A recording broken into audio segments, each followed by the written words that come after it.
Williams, and Lee, the deadly three, penetrate the secret chambers of an evil island empire.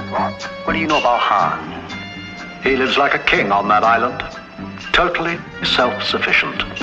A fortress without walls, protected by an invincible army that needs no ordinary weapons. This is Enter the Dragon, the first martial arts film produced by a major Hollywood studio. John Saxon is Roper. He was in it for the money. U.S. karate champion Jim Kelly as Williams. He was there because he had no choice. Black Belt Hall of Fame undisputed martial arts champion and international film star Bruce Lee. His job was to get them out alive. I'm hoping you'll join us, represent us in the United States. You want me to join this? Roper, Williams, and Lee. Just when they think they've broken the secret of the island, they find there is no escape from the inscrutable Han. Warner Brothers presents Enter the Dragon, where the world's greatest martial arts athletes meet the ultimate challenge with the most ancient and deadly of weapons, the human body. Enter the Dragon from Warner Brothers. Hello and welcome to another episode of Late to the Party. I'm your host this week, Nate the Great, and this week we are reviewing the ultimate martial arts classic, 1973's Enter the Dragon, starring Bruce Lee, John Saxon, Jim Kelly, Bolo Young, Robert Wall, Anna Capri, and a host of other people. I'm not mentioning the main villain because I don't see his name here in the roll call, so we'll skip him. 7.7 on IMDb, 95% on Rotten Tomatoes, 83% on Metacritic. And let's see, Bruce Lee plays a martial arts expert determined to help capture the narcotics dealer whose gang was responsible for the death of his sister. Lee enters a kung fu competition in an attempt to fight his way to the dealer's headquarters with the help of some friends. So this is directed by Robert Klaus. It was the first joint venture between United States movie production and a Hong Kong movie production. And the box office was $350 million, and the budget was $850,000. So this movie made quite a bit of profit, and it was a success on all counts, and it's super iconic, and it was the last time that we got to see Bruce Lee, and sadly it was his mainstream breakthrough into superstardom, and thus him becoming the world's biggest superstar to date, I believe. So lots of, and once again, hopefully my signal's good because I'm filming on location from Hans Island. So we've got lots of things to talk about with this movie. I'm going to start with Jose. Let's go with cultural relevance. I know this is a big one for you. Are you taking away any type of pop culture relevance from this movie? Everything, man. We're huge fans of Philadelphia, like the comic cave. Rodney Barnes wrote a show called The Boondocks. And in it, you have a very charismatic, kung fu fighter by the name of Bushido Brown. And that was inspired by Jim Kelly. And then you go back and you see this dude rocking it in this movie. That right there alone was a huge connection from something in 1973 all the way to 2006, I think, was when that episode was aired. Just the I used to think Bloodsport was an original idea, and I was schooled by watching this movie. So the fact that you can make so many different movies off of a similar premise to this, I don't know if this was the very first one, like a game of like this, but just the idea of like like, man, I wonder if like Dana White was watching this movie. He said, "Hey, I got an idea," and you can almost trace back roots of the UFC to something like this, man. It's everything, man. It made an impact on the world that I didn't know, though. This was one of the most profitable movies of all time, because when you adjust for inflation, I think it made $1 billion. Was somewhere where I read once, so I was like, "Oh snap, that was crazy." But the funny thing is, that even then I never stopped to watch this movie until now, and it was fantastic, dude. Still relevant and still awesome. It's not like the most perfect. It is pretty damn dated, but it's an entertaining watch. It's not like pulling teeth to watch, and it's just definitely something I could sit down and watch over and over. And I can see why Bruce Lee became such a big hit after it. So, heck yeah, man, it's got huge cultural relevance, and I think it's gonna have it for. It stood the test of time. This is one of those that is a must for any movie fan. You have to have it in your collection, and I probably will be tracking down some memorabilia or something from this, because it was pretty dope. I liked it a lot. Right on, yeah. I got like 6 of these from all the different movies. All right. No, I want the one in the black briefs with the.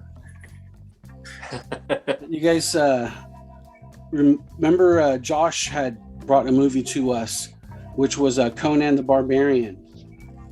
Now there is talk about another cultural influence scene, not from Conan the Barbarian, but from Conan the Destroyer.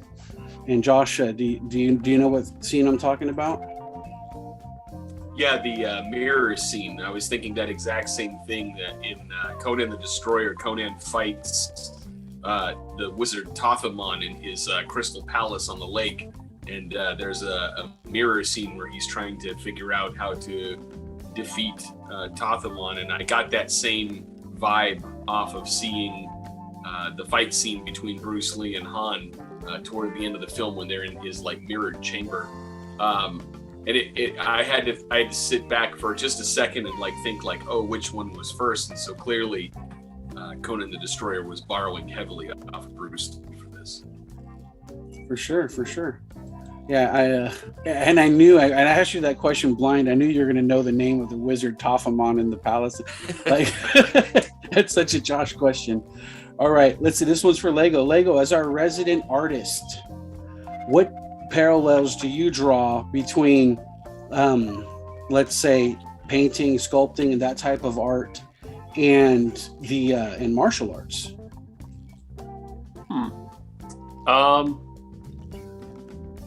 There's many comparisons you can draw. I think the most clear one is no matter what kind of art you're practicing, it takes hard work and practice.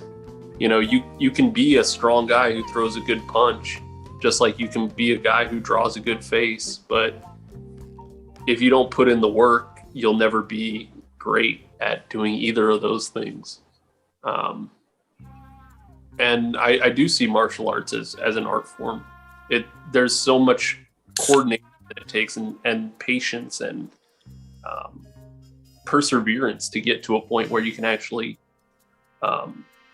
flow. And even if you're not trying to hurt someone, like in a UFC setting, the coordination and all that of like learning the movements is a big thing, and it's something to be appreciated, I guess is the word I'm looking for. It's I've kind of had this weird relationship with like dance, where I'll see choreography and I won't really, it just doesn't connect with me.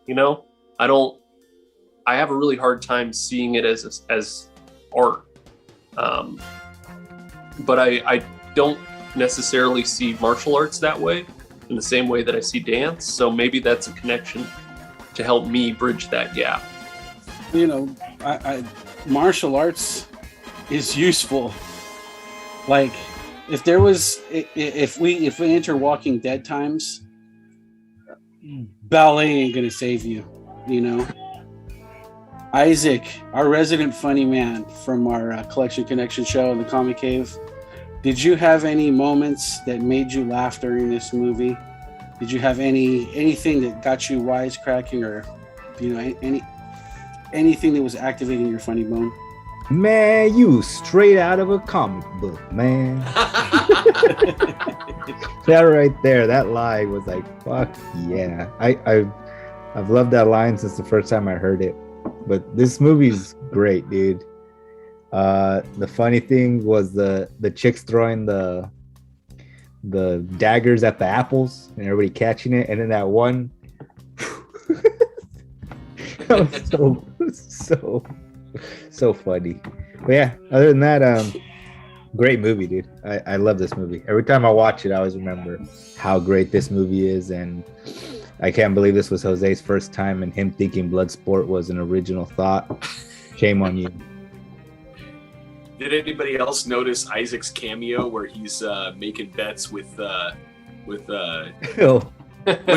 Williams while John Saxon's out there fighting? Yeah. We could have sold this as we have one of the background actors. Yeah. Still alive. Still, and looking young. Ancient Chinese secret.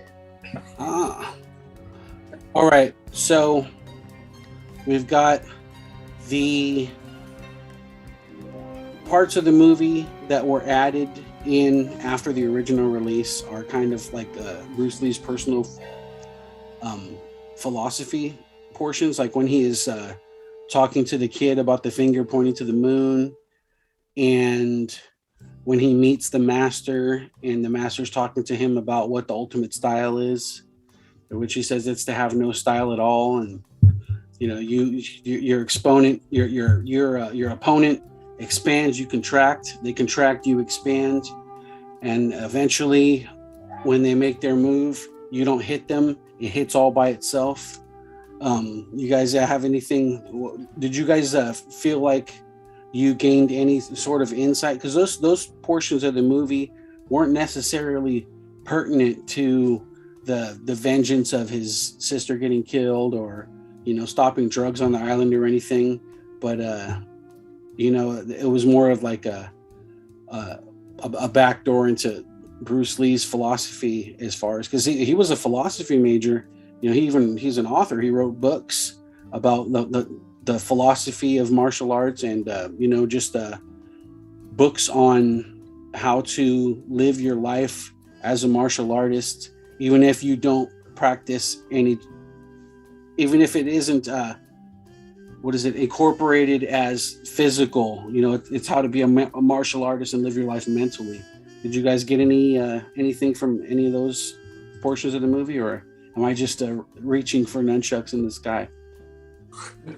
I know I noticed those scenes too, and I was listening to like what he was talking about. But honestly, when you start talking about the feelings part, he reemphasized that 3 times with that young man that came up to spar with him. I think for that, what it did was really draw the line to say that the martial arts really are arts. A lot of people will talk about technique and practice makes perfect, but I think Bruce illustrates that there's a different level to it, and that whole drawing the focus in on the feelings part really, in my mind at least, connected it with what we were talking about earlier with the connection between martial arts and like the actual arts. There's a certain way that artists think about things that makes them brilliant in what they do, that's different from people that are more I don't want to say logically founded, but maybe more rationally or sequentially bound in their thoughts. And that's probably why I never succeeded at any kind of martial arts, because I don't have any feelings. They were burned out long ago. Anybody else want to expand on that? I think it translates well to almost every other combat sport. Like Floyd Mayweather would talk about, if you want to talk about a master of one thing, he was a master of boxing.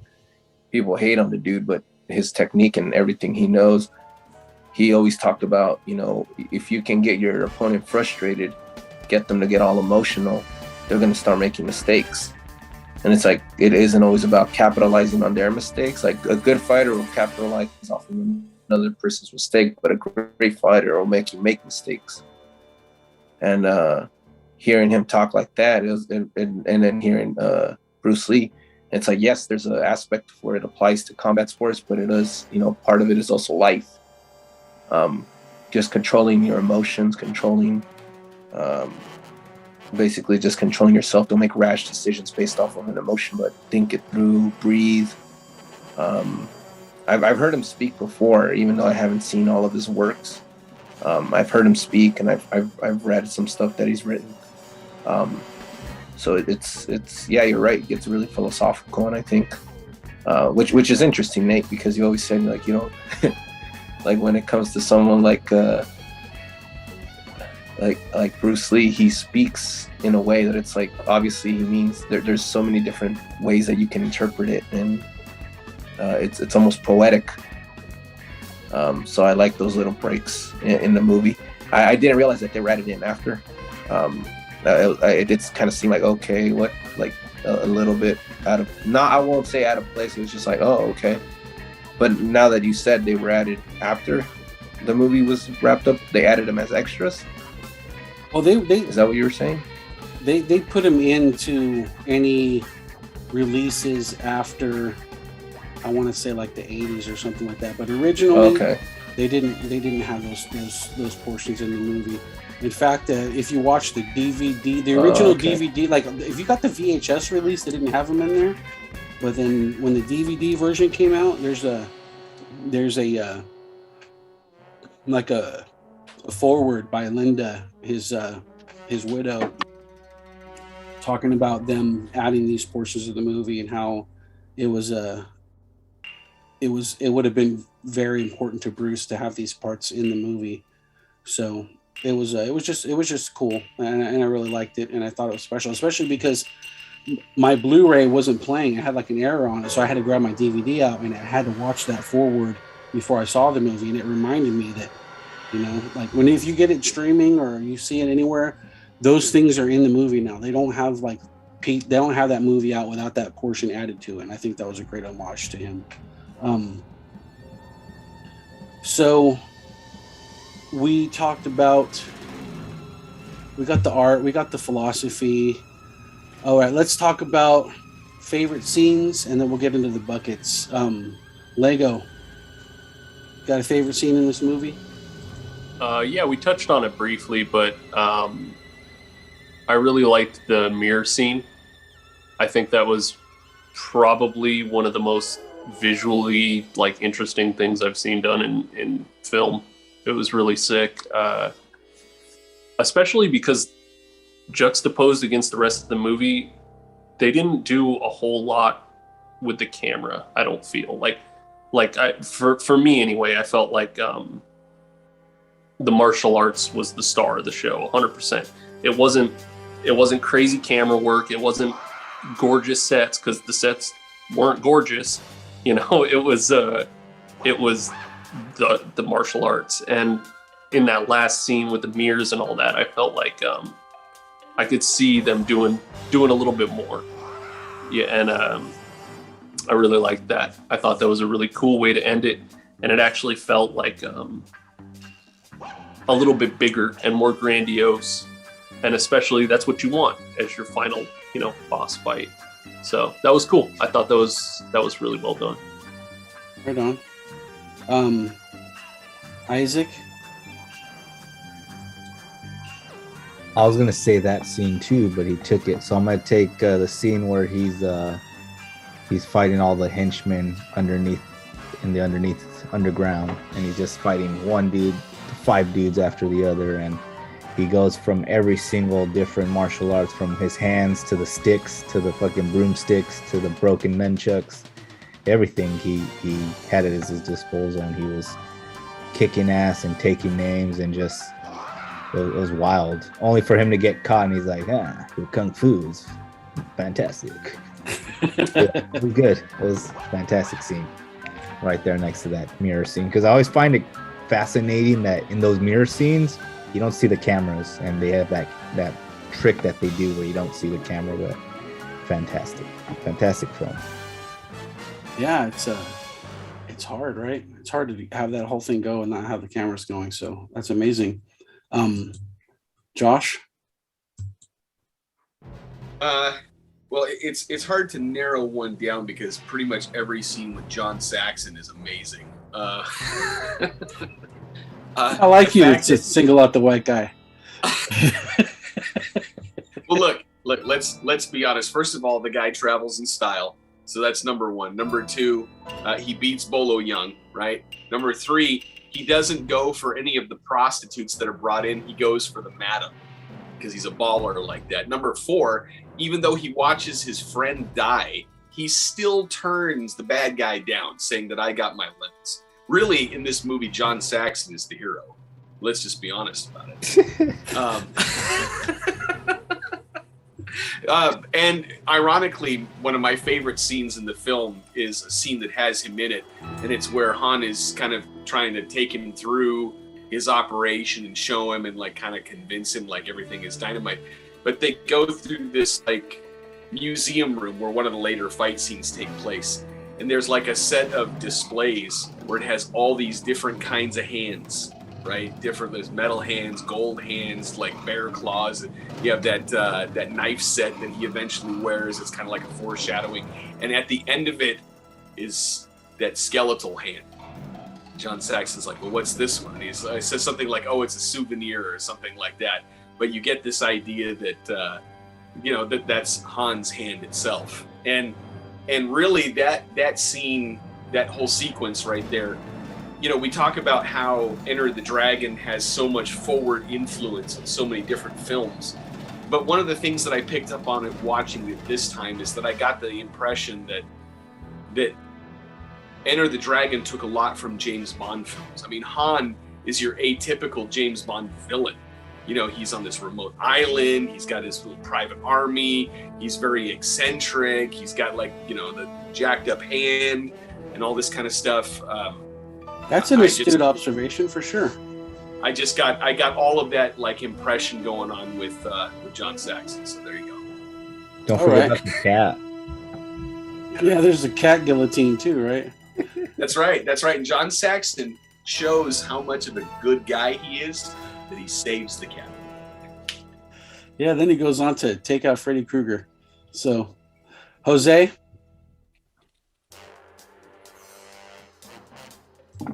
Well, next time have me go first.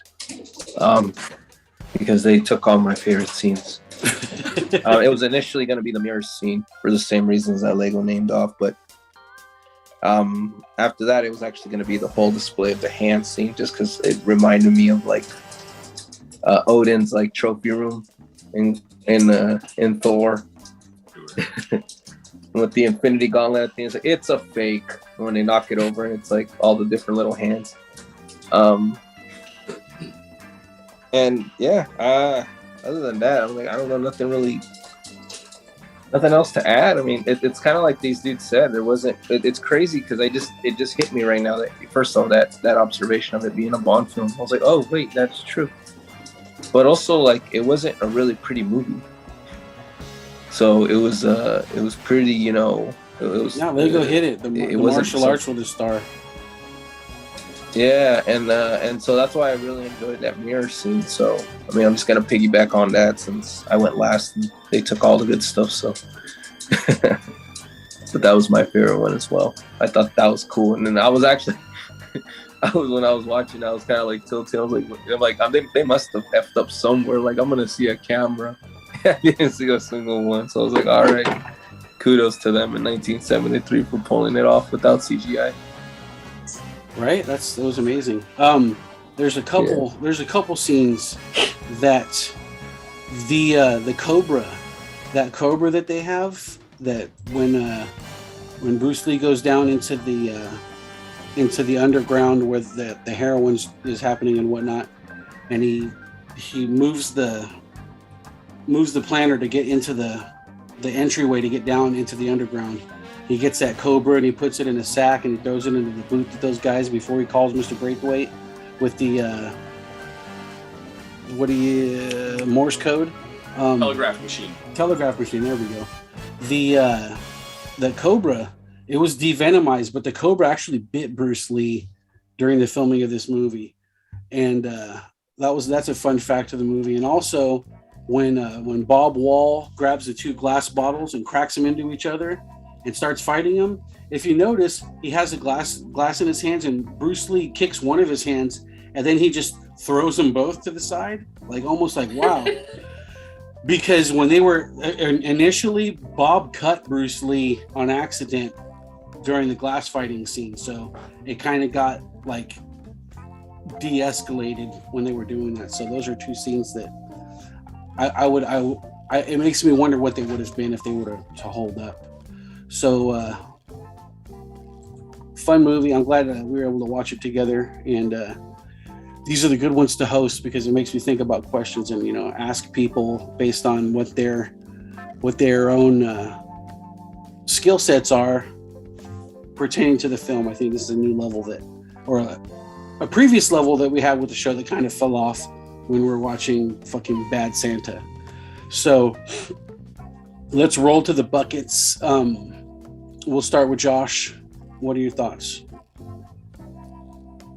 It's basically impossible not to give this movie 10 buckets. I mean, you could approach it with a hypercritical eye and make all kinds of negative comments about this thing or that or the other. And even though in watching it, I noticed some things that I think probably could have been done better in retrospect, this movie is so iconic. It has Bruce Lee, who many consider to be the master in his field. It hits all the marks. The story is quick. I mean, the movie is relatively short, so it's very fast paced. All the characters are enjoyable, and it has John Saxon, so it's definitely right on. Let's roll to Isaac. Dude, this is an easy 10. Easy 10. Fantastic film. Great martial arts film. Any martial artist has watched this movie, is influenced, and wants to be a fighter after it. Hands down. 10 out of 10. Dope. Jose?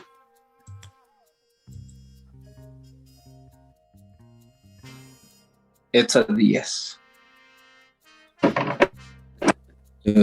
All the influence it's had, the amount of money it made back, the cultural relevance, everything.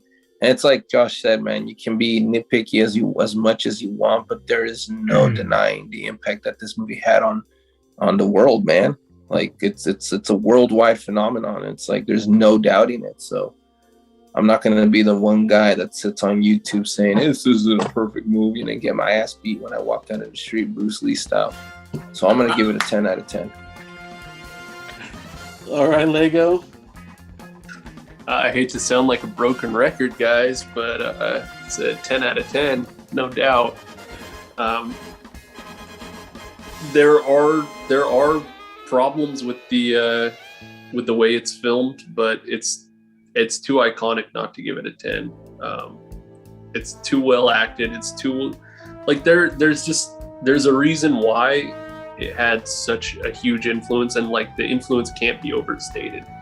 You cannot overstate the influence this movie's had. So all these technical issues are really small, and you kind of have to take them as maybe messy brush strokes to use a painter's term.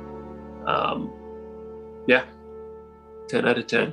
Don't forget about that iconic poster too. That fucking poster is so beautiful. It tells you the whole fucking movie right there. Right? You're so, like, I see that, I'm sold. Yeah, you see it, and you automatically want to watch the film because it's so fucking badass, and it takes you back to each and every one of those scenes. And you're just like, God damn, this is a good ass movie. And like Josh said, it's not super long. It's perfect timing. Definitely. And it's got some philosophy in it too. Shit. And Restus is, dude, that's an instant 10, man. It's got all that and boobies, dude. Come on now. It's got the boobies. I missed the boobs. Where were the interesting boobs? Scene though too. I like the painted faces. That was cool. Yeah. Anna Capri when she's on top of Saxon. Saxon giving him the Yeah. foot massage, and she falls down. Yeah, she gives us a couple flashes. Like a 2 second flash. Yeah, she had those chola eyebrows too going on for 73, all penciled in. That was amazing. I didn't put my buckets out there, but it's obviously a 10 for me.